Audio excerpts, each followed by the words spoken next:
What's up, y'all? This your girl J Renee with Prison Ride Radio. I hope that you're doing well. This evening we got a brother on the phone by the name of Ronnie Long.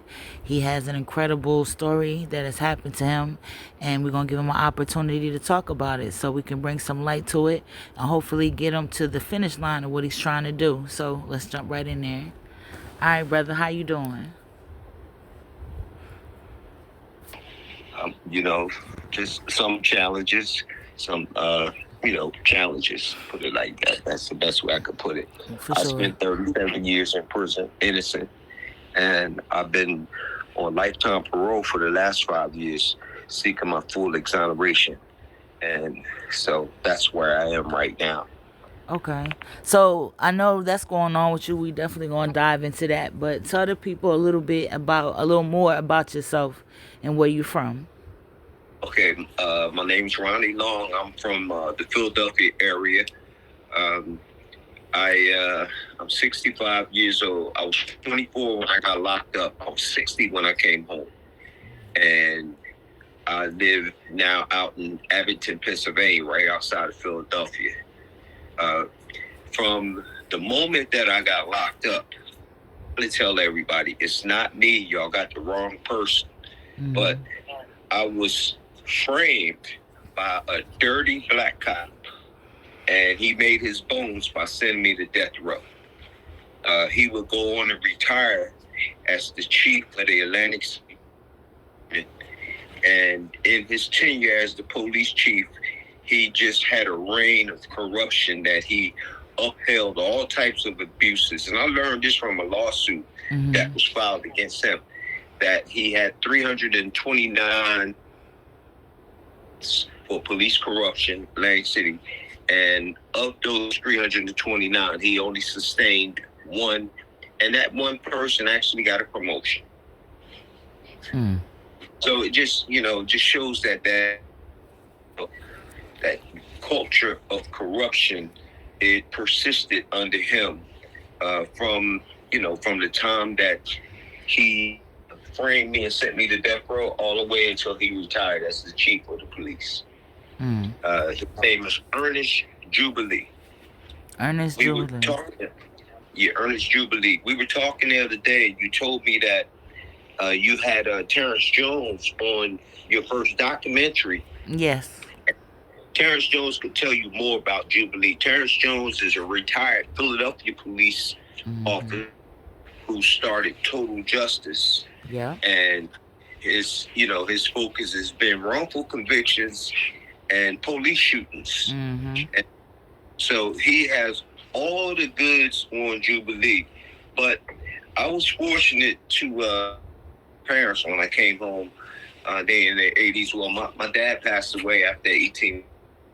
But I have all of my paperwork. I have receipts. And, those receipts speak for themselves. Something that Jubilee can't refute. My main issue right now has been the New Jersey Conviction Review started in 2019 when I was reading. And in the 5 years that they've been online, they have only exonerated 2 people for the entire state of New Jersey.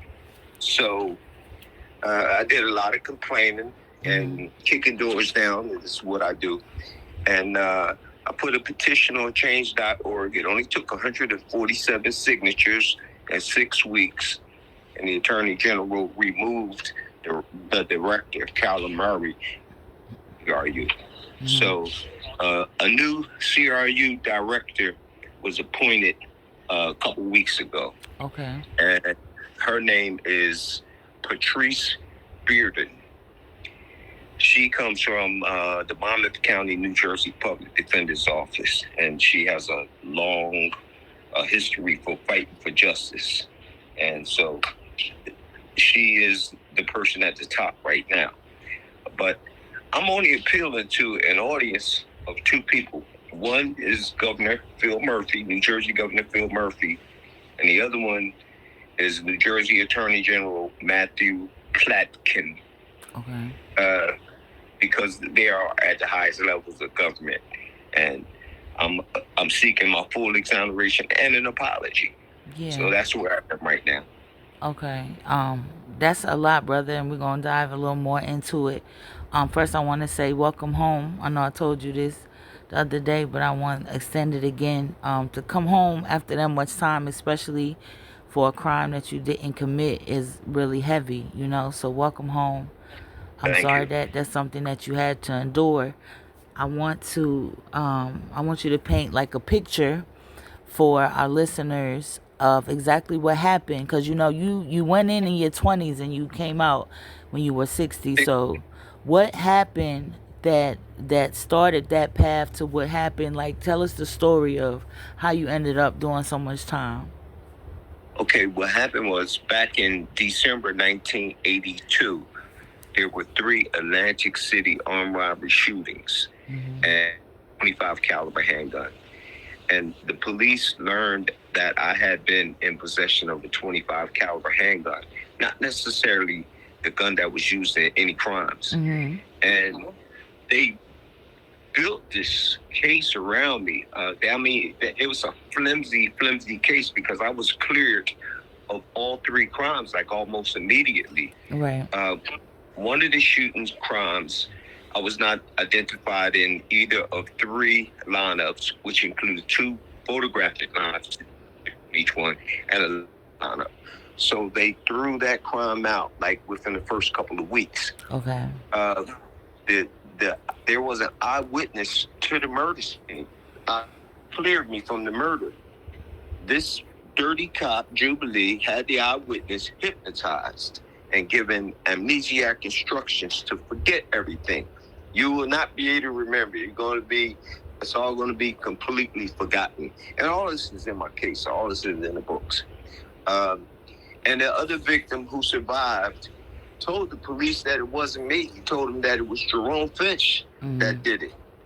And they got him to change his story to say that it was me after they held me for almost 3 years in the county jail, offered me plea bargain after plea bargain, and I kept saying, a plea bargain.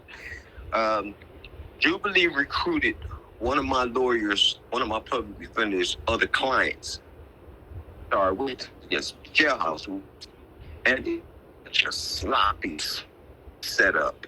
We moved from the old Atlantic County Jail to the new Atlantic County Jail. And let me just digress on that. Okay. I was a hellraiser in the county jail. I filed a lawsuit over the conditions because it was a filthy, overcrowded, stinking, rat, roach-infested county jail. It was designed to hold 150 people, and they had like almost 400. You could imagine the overcrowdedness. When I filed the lawsuit, I put on existing litigation, and a judge asked, they had a new jail that was going to open down the street, down the road, but they had not completed it. Judge asked, does the cells have electricity? Yes, Your Honor. Does the cells have running water? Yes, Your Honor. Does the doors work? Yes, Your Honor. Move them in. We not finished the outside perimeter. Move them in, or you're going to face heavy fines. So the jail hated me. Right. While I thought I was going to go to trial in 1984, it was the same day of the opening of the Trump Casino, and they didn't have enough jurors to complete jury selection. So I filed a jury challenge to the jury selection procedures, shut the whole courthouse down, shut the jury system down, and they tried to limit it to just the death penalty cases. And I sent sample motions around the county jail. I said, well, if you're entitled to a fair jury facing the death penalty, you should also be entitled to a fair jury if you're not facing the death penalty.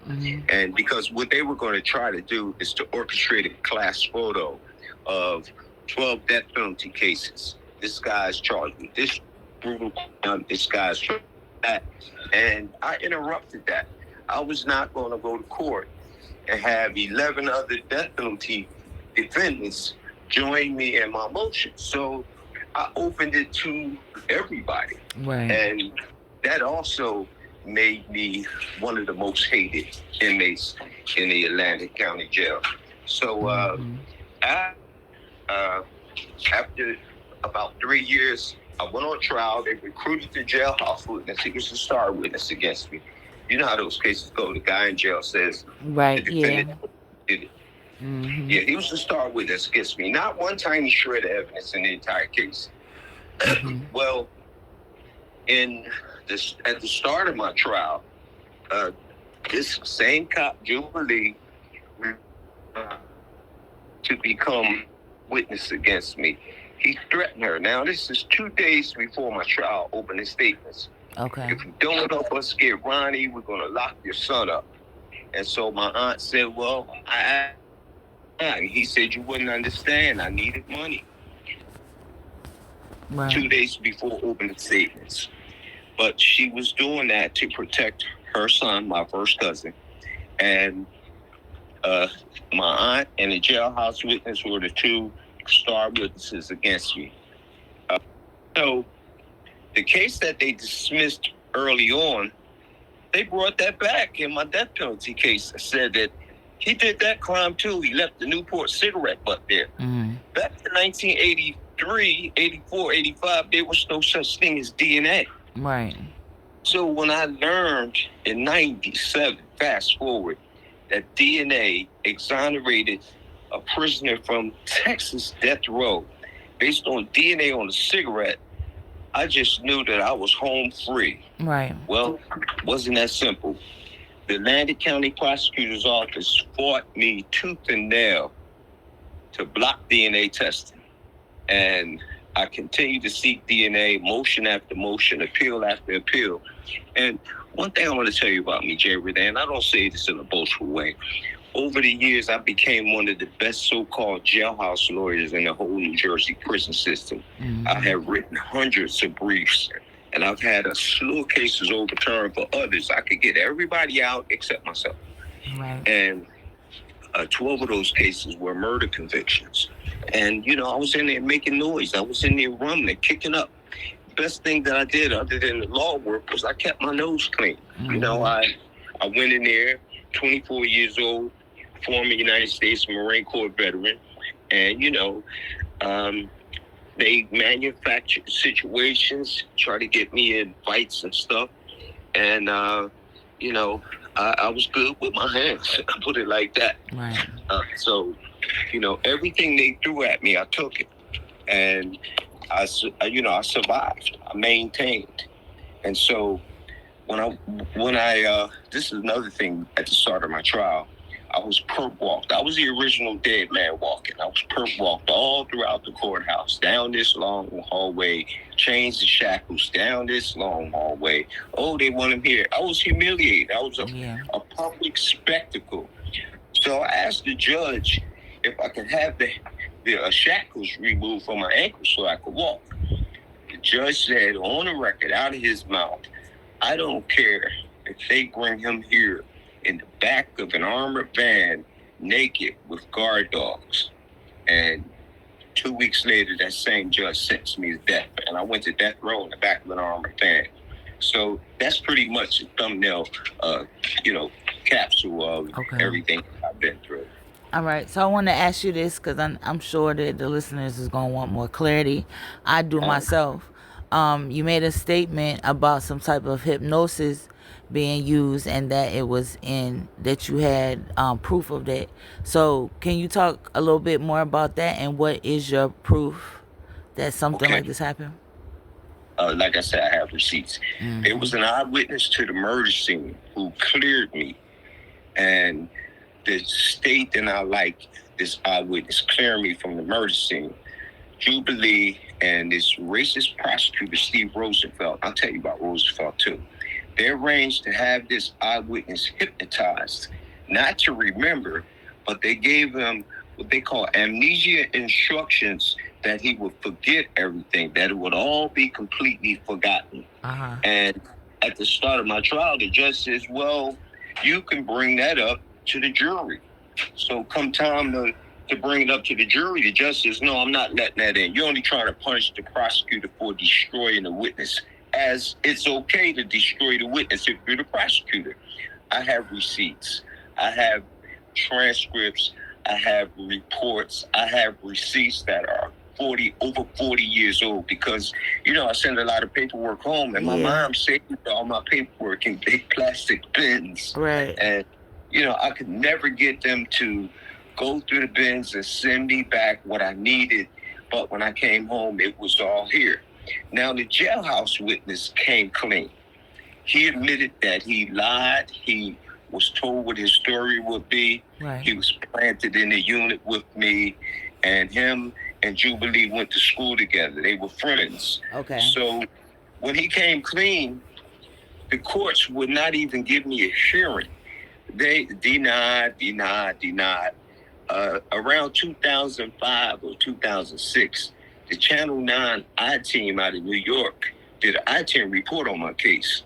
And they captured this jailhouse witness, Paul Pettigrew, on hidden camera. He admitted that he lied, that he was told what his story was. He didn't know that he was on hidden camera. So I tried to go back to court again. The court says, oh, well, he didn't know he was being recorded. Well, what difference does it make? Right. It's him. Right. And it's not something that I orchestrated. And they just would never give me a hearing on that. So, And you have that recording as well, right? I have from the channel. Yeah, I sent that to you from the Channel 9 I-Team report. Okay. I sent that to you. That was part of one of the 3 things that I sent. But I also have his recantation statement to a private investigator who took my case for free. Okay. And he admitted everything. And I have the receipts. You know how you say you had the receipts? I have the receipts. So, but the courts would never, ever going to be fair to me because it was a death penalty case. Right. And everything was like circle the wagons, lock in, deny.